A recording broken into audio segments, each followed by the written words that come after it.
테네시티에서 프로그레스로 가는 길은 적막하고 황량했다. 끝없이 펼쳐진 황야는 선인장들로 가득했다. 지평선 위로 자그맣게 보이는 목적지는 아무리 걸어도 가까워지지 않았다. 소몰이꾼은 마을을 바라보며 각오를 다졌다.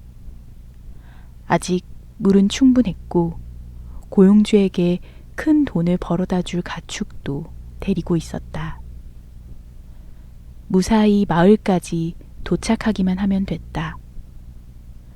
복잡할 건 전혀 없었다.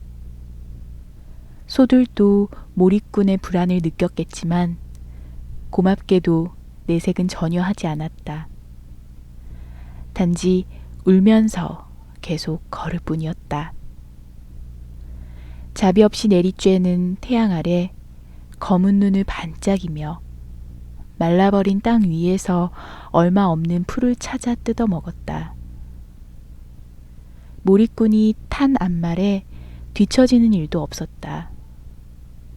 이대로라면 해질녘까지 프로그레스에 도착할 예정이었다. 몰입꾼으로서는 그 정도면 좋겠다.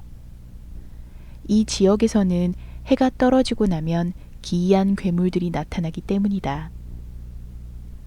이빨이 성인 남성의 팔뚝만한 지옥 사냥개, 썩어서 부풀어 오른 채로 사막을 배회하는 송장들, 자신의 죄로부터 벗어나기 위해 도박장에서 돈을 탕진하는 자들을 노리는 외지인들까지. 따라서 밤이 찾아온 사막을 배회해서 좋을 건 전혀 없었다. 낮을 틈타 사막을 건너는 이는 몰입꾼뿐만이 아니었다. 처음에는 티끌처럼 작게 보였다. 게다가 뉘엿뉘엿 넘어가는 해처럼 느리게 움직였다. 좀 더 가까워지자 챙이 넓은 모자를 쓴 채 앞서 길을 걸어가는 한 그림자가 눈에 들어왔다. 몰입꾼은 의아했다. 북쪽 녹스 요새로 이어지는 갈림길이 나올 때까지는 아무도 못 만날 줄 알았기 때문이다. 더구나 이 오래된 길을 이용하는 사람은 이제 몇 남지 않았고 테네시티의 주민 대부분도 마을을 떠난 뒤였다. 몰입꾼은 멀리서 그 낯선 남자를 관찰했다. 남자는 외투의 아랫단을 바닥에 질질 끌며 햇볕을 피해 모자 아래 숨듯이 몸을 구부린 채 걸었다. 마치 태양이 자신만을 노려보고 있다고 느끼는 듯 했다. 방향을 바꾸는 일도 없이 똑같은 속도로 계속 걸었다. 결국 소들을 끌고 가던 몰입꾼은 조금씩 남자와 가까워졌다. 가장 먼저 말이 멈췄다. 귀를 목에 바짝 붙이고 불안한 듯이 움직이며 씩씩거렸다. 길 위로 불던 바람이 잠시 멈추었다. 마치 미지의 세계에서 온 끔찍한 존재를 보고 문을 걸어 잠그는 마을 사람들과 같았다. 몰입꾼은 간단하게 인사를 건넸다. 오랫동안 말을 하지 않은 데다가 흙먼지를 마신 탓에 목소리는 거칠었다. 안녕하시오, 친구. 남자는 대꾸를 하지 않다가 이내 마른 흙바닥에 쓰러졌다. 세상에. 몰입꾼은 급히 안장에서 내린 다음 남자의 얼굴이 바닥에 닿지 않도록 안아들었다.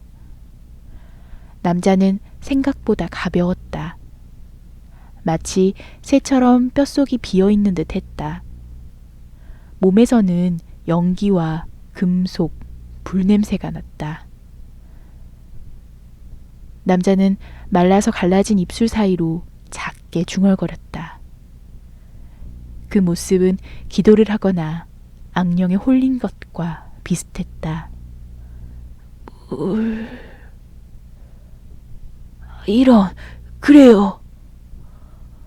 몰입꾼은 허리에 찬 물통에 손을 뻗었다. 물이 절반밖에 안 남았지만 어린 시절 들었던 이야기가 떠올라서 어쩔 수 없었다. 그 이야기는 여행자들 사이에서 전해지던 것으로 길 위에서 낯선 사람을 만났을 때 도와주지 않으면 그 사람이 악령이나 마녀가 되어 돌아온다는 내용이었다. 그래서 몰입꾼은 외면할 수 없었다. 남자는 고마워하며 물통을 받더니 마른 목을 축였다. 몰입꾼 역시 목이 말랐지만 이제 와서 마음을 바꿀 수는 없었다. 남자는 소매등으로 입을 닦았다. 물통은 깨끗하게 비운 뒤였다. 그리고 마치 사악한 저주에서 벗어난 듯이 그제야 챙이 넓은 모자 너머로 자신을 구해준 생명의 은인을 올려다보았다. 황갈색 눈동자에는 지친 기색이 가득했다. 몰입꾼과 비슷한 또래처럼 보였으나 사막에서 고생한 탓에 초췌한 몰골이었다. 피부는 누렇게 떴고 색이 옅은 머리카락은 땀으로 흥건한 눈썹에 달라붙어 있었다. 그리고 남자에게서는 기이한 아름다움이 느껴졌다. 그 아름다움은 몰입꾼의 내면 깊은 곳에 잠든 본능적인 공포를 깨웠다. 마치 들불처럼, 솜씨 좋게 손질한 칼날처럼 아름다웠다. 고맙군요. 남자는 옅은 미소를 띠며 겨우 입을 떼더니 물통을 몰입꾼에게 돌려주었다. 덕분에 살았습니다. 자신도 모르게 뚫어져라 쳐다보던 몰입꾼은 정신을 차리고 물었다. 별 말씀을요. 괜찮습니까? 그 말에 대답이라도 하듯 남자는 몸을 일으켰지만 이내 몸을 굽히더니 연신 기침했다. 몰입꾼은 반사적으로 남자를 부축하며 등을 두드려 주었다.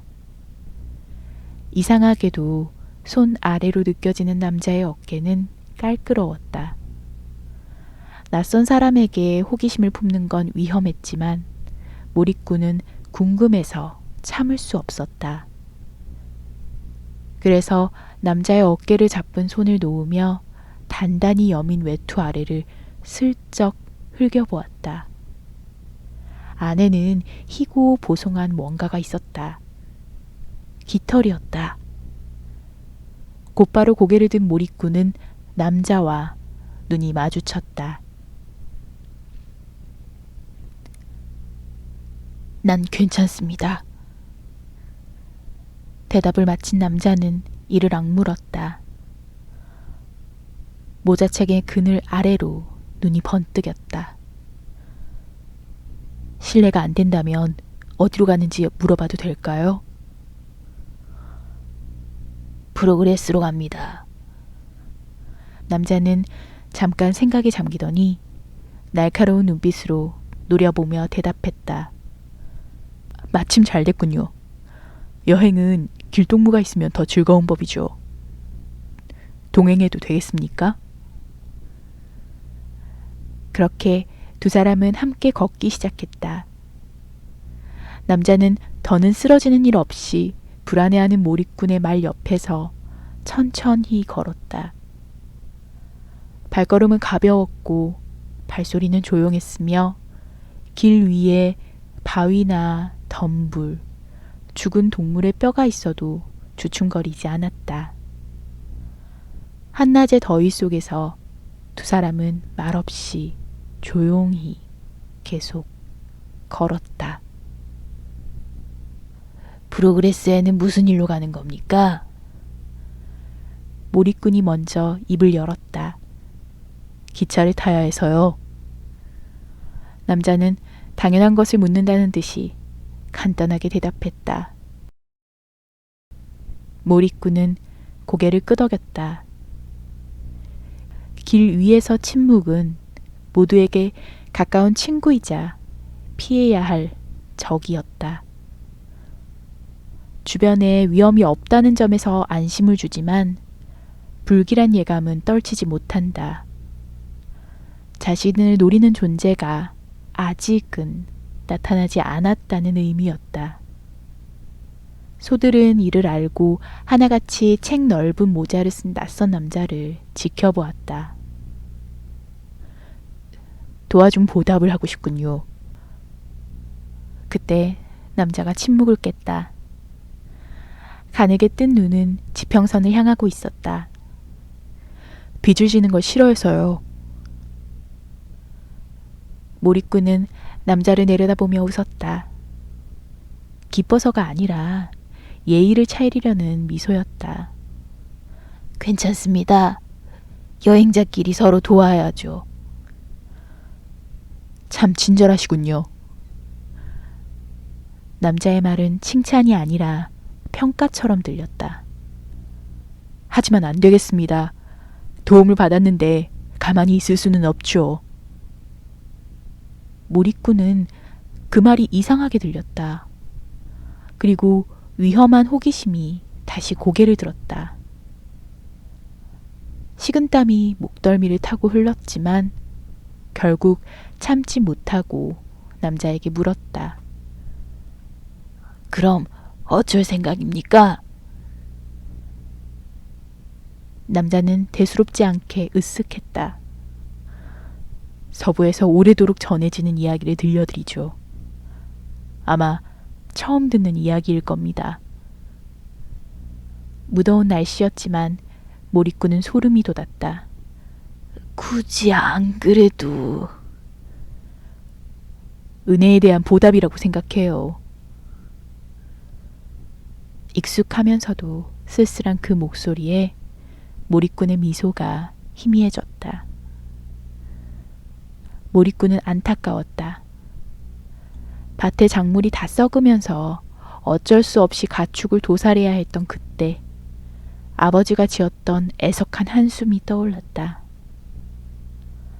알 수 없는 예감에 목이 메려는 순간 남자가 이야기를 시작했다. 누가 예언했는지는 모릅니다. 진짜 예언자들은 오랜전 진실을 이야기한 대가로 전부 죽었고 남은 자들은 전부 가짜니까요. 하지만 이 예언은 사실입니다. 천국의 몰락 이전 이야기죠. 인간이 타락의 기쁨과 신성의 고통을 알았던 시절입니다. 왜냐하면 타락과 신성 모두 반대 입장에서 볼 때 의미를 지니니까요. 지금은 모든 게 신성 모독으로 이런 잠깐 딴 이야기를 했군요. 모든 것에는 시작과 끝이 있습니다. 시작은 누구도 막을 수 없습니다. 이미 끝난 일이니까요.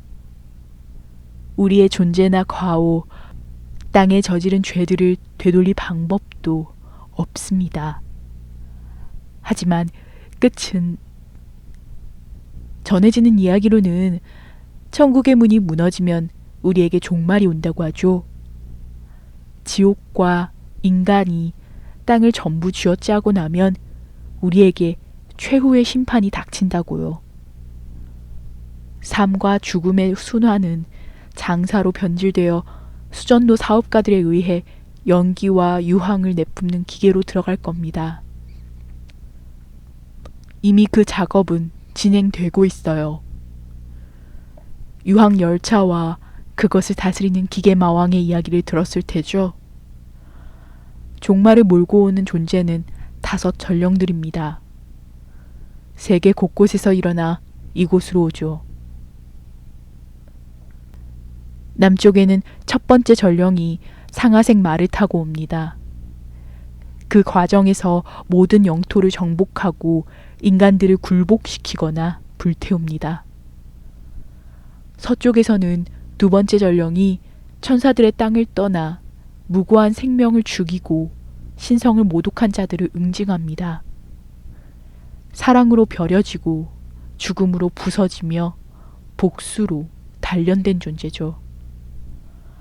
북쪽에서는 세 번째 전령이 그림자와 연기를 몰고 옵니다.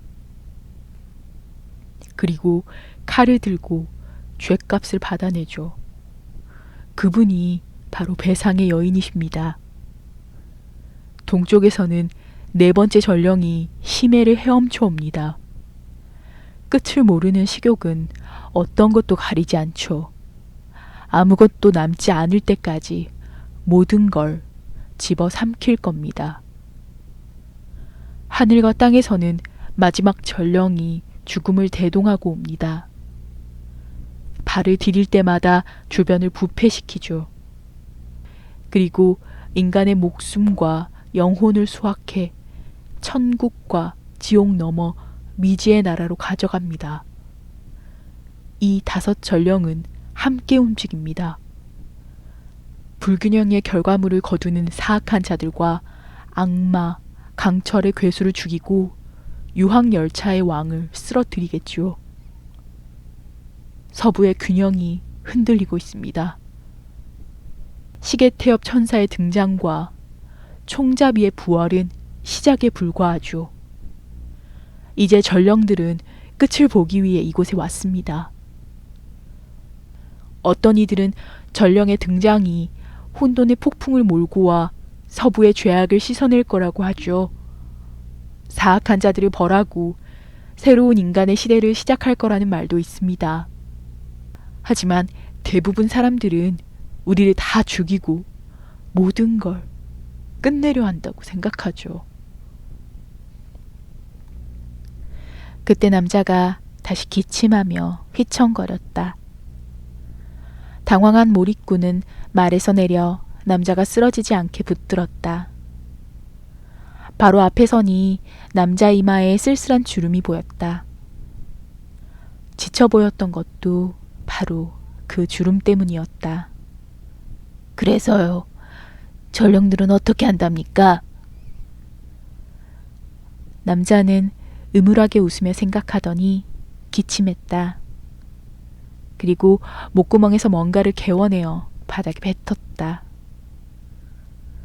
피범벅이 되어 엉켜버린 하얀 깃털들이었다.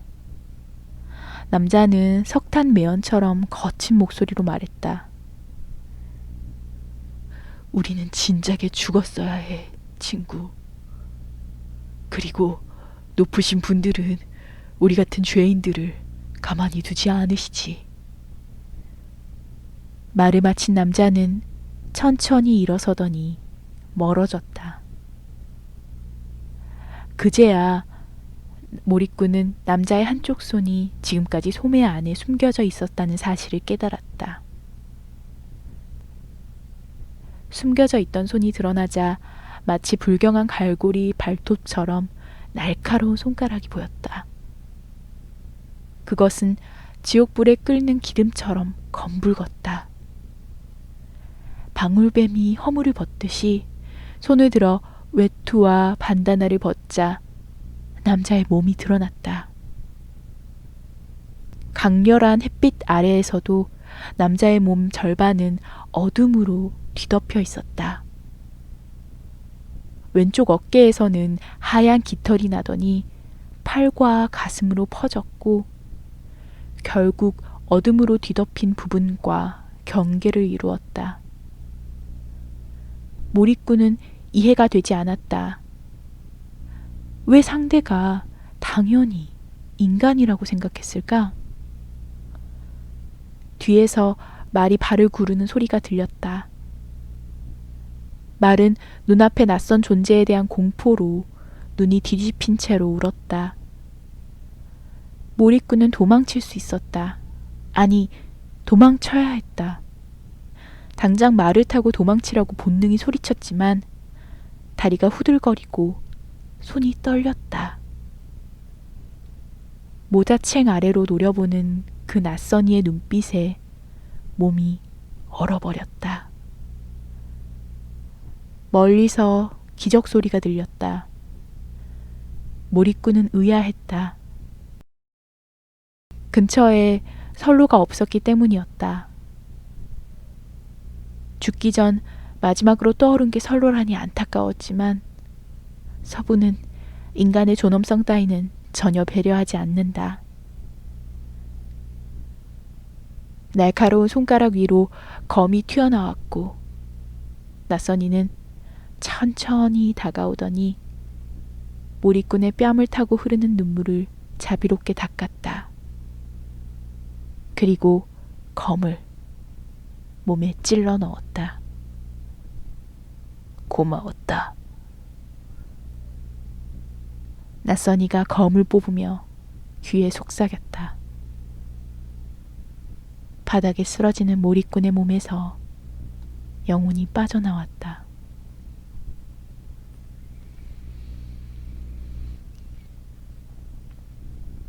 멀리서 땅이 울리는 소리가 들렸다.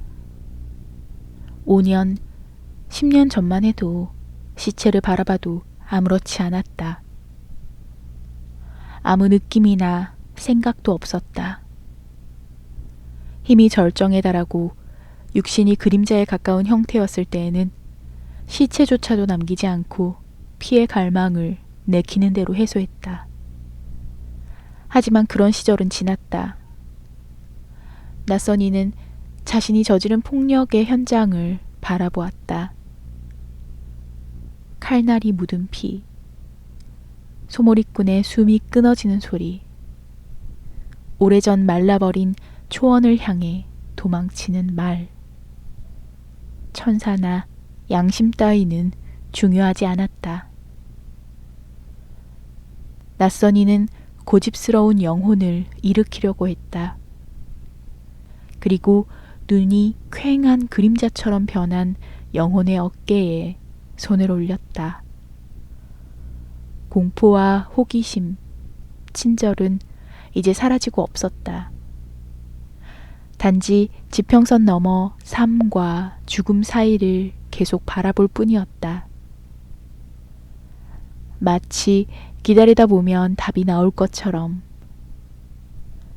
망자들은 세상 사람들이 볼 수 없는 것들을 볼까? 그들은 아무 일에도 관심이 없는 듯하다. 어차피 머지않아 알 수 있으리라. 낯선이의 발밑에서 땅이 진동했다. 기차의 기적 소리가 또 울려 퍼졌다. 마치 바람을 타고 온 죽음의 냄새를 맡고 수많은 독수리가 비명을 지르는 듯 했다. 천둥보다 더 깊게 울리는 그 소리는 점점 커지더니 마침내 지면이 갈라졌다. 그리고 연기가 솟구치더니 날카로운 금소금과 함께 유황열차가 모습을 드러냈다. 열차는 그야말로 숯과 화염, 재와 석탄으로 만들어진 거대한 괴수였다. 안에 탄 열차장만 해도 어떤 인간이나 괴물과 비교가 안 될 정도로 컸다. 그 광경을 목격하는 순간 누구든 미쳐버릴 터였다.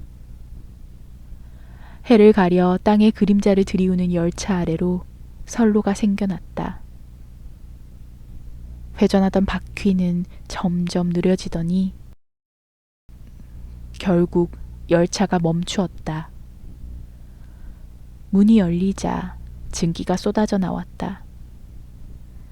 낯선이는 열차에 타며 승무원 역할을 하는 악마에게 소몰이꾼의 영혼을 인도했다. 악마는 요금으로 충분하다는 듯 고개를 끄덕였다. 영혼이 다음 칸으로 이동하자 갈비뼈 아래로 낯선 통증이 느껴졌다. 지옥으로 향하는 이 열차의 옆칸에는 열차 남작과 불황자, 신사와 총잡이, 소몰이꾼과 천사들이 타고 있었다. 열차 문이 닫히고 낯선이는 얼굴을 찌푸리며 요금을 받던 악마에게 말했다. 너희 대장에게 탈론이 왔다고 전해. 얘기 좀 해야겠어. 전령들이 모이고 있거든. 악마는 놀란 표정을 짓더니 종종 걸음을 치며 멀어졌다. 공기가 탁한 열차 안에는 낯선이만 남았다. 선로 위에 멈춘 열차는 달리고 싶어 안달이 나 있었다. 열차장은 까다로운 자였다. 타협할 줄 모르는 성격에 취향도 고상했다. 창문은 전부 순은으로 줄세공해 놓았고 그 위에는 고급 벨벳으로 만든 커튼을 쳤다. 괜히 유황 열차의 요금이 비싼 게 아니었다. 그때 탈론의 시야에 뭔가 들어왔다. 누군가 다음 칸으로 이어지는 통로에 서서 지켜보고 있었다. 탈론은 자기도 모르게 이를 악물었다. 뭘 쳐다보고 있어? 사납게 윽박질렀지만 소몰이꾼의 영혼은 꿈쩍도 하지 않았다. 마음속에서 분노가 치밀어 올랐다. 탈론은 아무 감정을 느끼지 못할 때가 더 나았다고 생각했다. 결국 영혼에게 다가가 소몰이꾼이 살아있었을 때처럼 사납게 노려보았다. 하지만 이글거리는 탈론의 눈빛을 보고도 영혼은 흔들리지 않았다. 전혀 동요가 없었다. 사과라도 하라는 거야? 영혼은 계속해서 쳐다봤다. 내가 무슨 말을 해주길 바라지? 영혼은 계속해서 쳐다봤다. 그래, 미안해! 이제 됐어? 영혼은 계속해서 쳐다봤다. 탈론이 욕지거리를 내뱉으며 영혼의 목덜미에 손을 뻗는 순간 영혼이 손을 들어 탈론의 뺨에 흐르는 눈물을 닦았다. 탈론은 울고 싶었던 적이 없었다. 애초에 자기들 것이 아닌 목숨을 잃었다고 우는 천사와 인간들을 보면서도 한심하다고 생각했다. 하지만 지금 탈론의 가슴속에 비가 내렸다. 멈출 수 없는 폭풍이 사막에서 한 번도 볼 수 없었던 비를 몰고 왔다. 서부를 눈물에 잠기게 해 탈론을 삼켜버리려는 듯 했다. 탈론은 도망치듯 고개를 돌려 창밖을 바라봤다. 그리고 자신이 남기고 온 것들을 확인했다.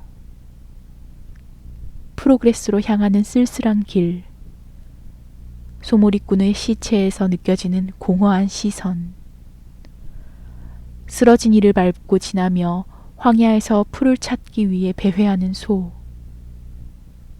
피와 유황으로 물든 흰 깃털들이 보였다.